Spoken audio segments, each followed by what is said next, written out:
Hi guys, just a very quick review. So this is a game called Table Party. It's out now on the MetaQuest store for £20. And honestly, from what I've played, it's worth every penny. This is a great game to play with friends. Here we are in the sort of the communal sort of lobby where you first spawn in, and there's lots of different tables that you can just pick up games and free play with your friends. Now here's the example of the card deck. Now there's no actual game as such with this. You can just play your own games with a pack of cards. You have this deck that always provides with some random cards.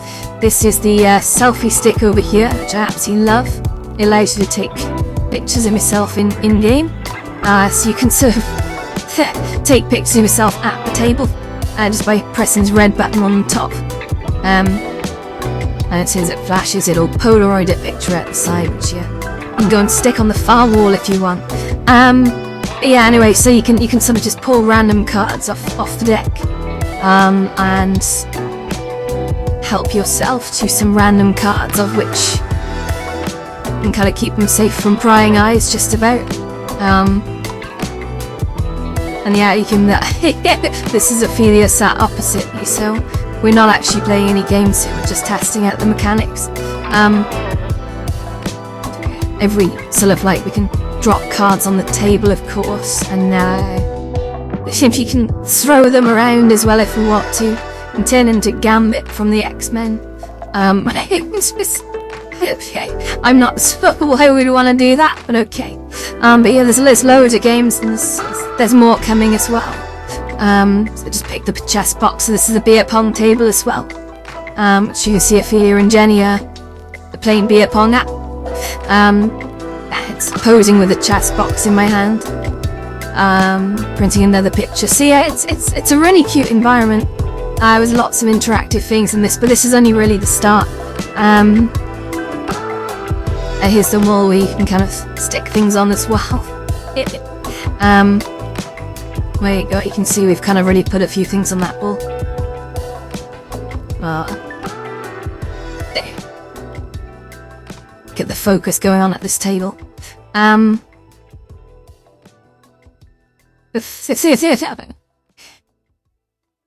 Yeah, so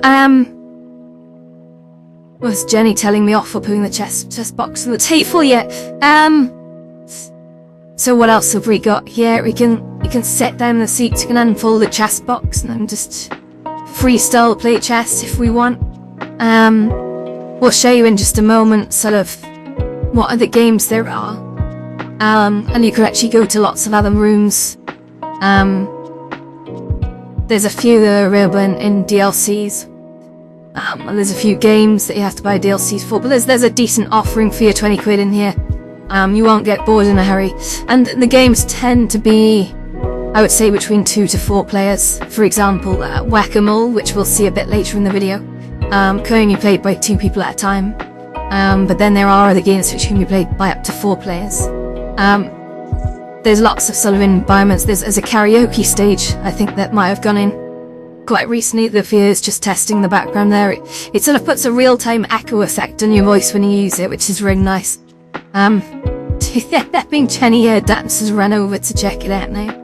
So if you did want to host a little that freestyle singing session, you can absolutely do that.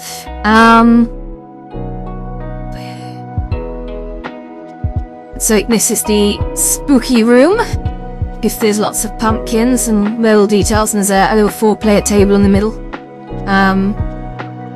At first I ran around trying to pull things off the wall, but now this is Catch the Ghost. This was a real surprise when we started playing this. It was such a lovely game that involves two ghosts that travel around like a board game table, and you have to take turns to pop down fences to try and trap them into a 1x1 square, and the ghosts can jump down the drains at the side, and they can also jump into the well, and they will just take him to the other well that's on the table. But this was great fun, and we weren't entirely sure what the overall end score was, but it was the ghosts were super cute.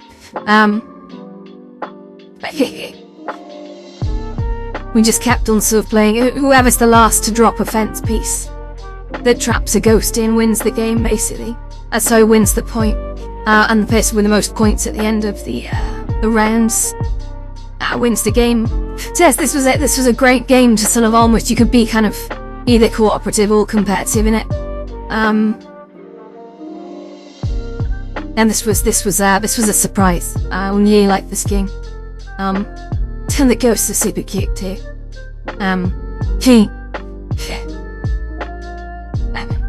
Who is it letting cats? And there's more coming up. I only show you a few of the games in this video, but there's a lot more. You may catch sight of the ones in the menu, but see, oh yeah, let's box that ghost in.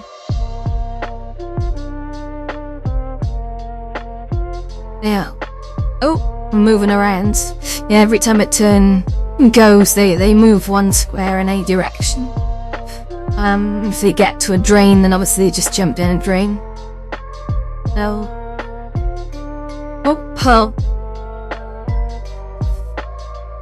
It was nice. The ambience in this room was cool. It's probably a nice game to play at sort of Halloween or what have you. Gee.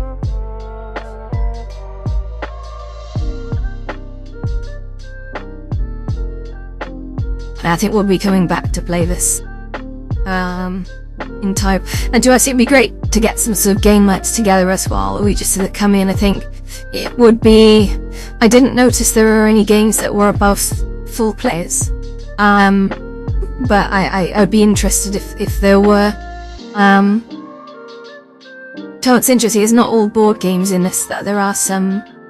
Like I think we're about to play a game here. Where we each stack things. Yeah, stack up. So the objective of this game is we're all on a... I didn't really show much of this, but we had to stack objects on top of each other. And that was quite challenging. Here we go. So I can sort of choose the block box I'm going to start with. And at first it gives you objects which kind of make sense to stack on top of each other. But then it starts doing all kinds of random shapes at you, which you've just got to make sure that they stand up straight. You'll notice as you go through it stacking, then the tower sort of goes upwards.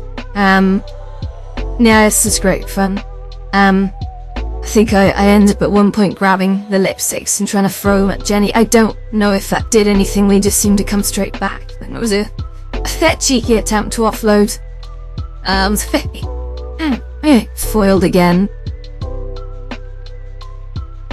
Oh, sorry.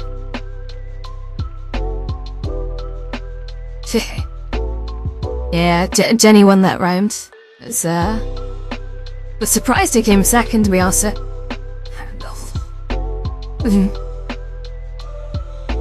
But, this is the Korean room, so it's styled very much like a Korean room. Oh, and now we're in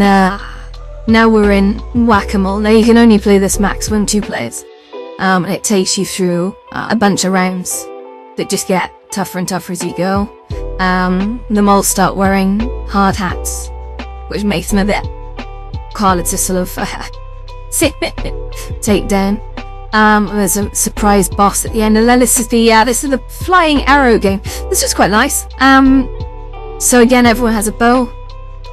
It worked pretty much as you'd expect. You sort of grab in one hand the bow and in the other hand pulls the string back with the arrow.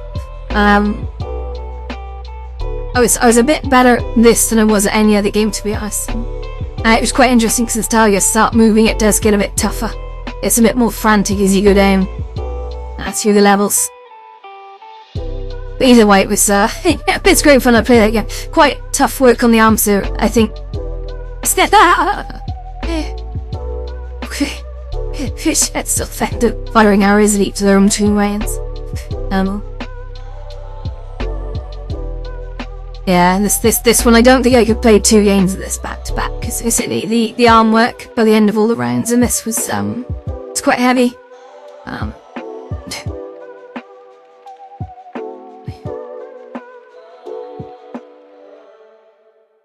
I don't.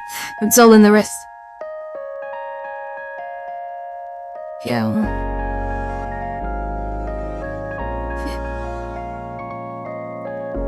But yeah, I think I would absolutely recommend this to you. If you have a bunch of friends you can take off and you like board games or just random mini games. Took 20 quids. Yeah, it's a great game. Definitely pick this up. I know it's also available on Steam.